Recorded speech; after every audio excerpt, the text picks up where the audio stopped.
And God said, "You are tricking yourself." And I said, "Oh God, how am I tricking myself?" And God said, "You assume that a bit of sadness is part of goodness."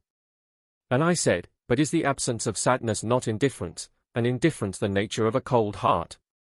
And God said, "The awareness of all the pain in life only has the appearance of insight. You must learn to separate the awareness of pain in the world from your joy. The best joy sees the better picture. The earth is full of the glory of God. There is a kind of sorrow that leads to death.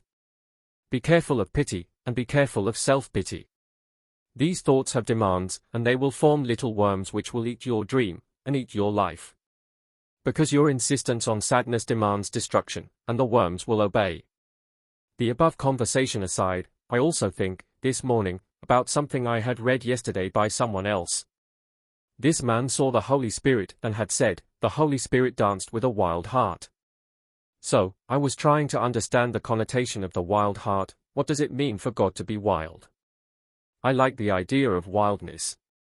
I suppose it must mean no one can tame a wild man or a wild woman. Wildness, not in the sense of rebellion, but a wild heart that is daring, that is forever brave, that is epic, that takes risks, that thinks big, and is willingly unaware of the fearful impositions of the opinions of others.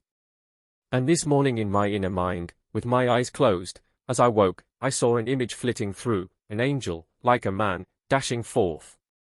He looked a little like Tarzan from the jungle, and a little bit like a wild man with tattoos, only tattoos made of fire and gold.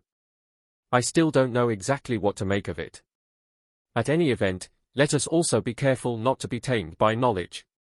Because we are broken as humans, we have a pathological vulnerability to obtain the narcissistic value from our awareness of knowledge.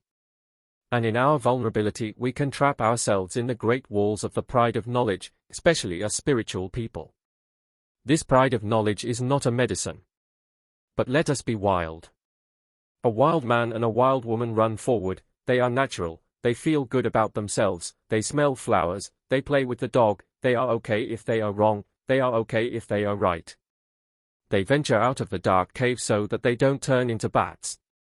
The cave of sadness will turn us into bats. The cave of the hermetic knowledge alchemist will turn us into bats. Let us be wild and natural.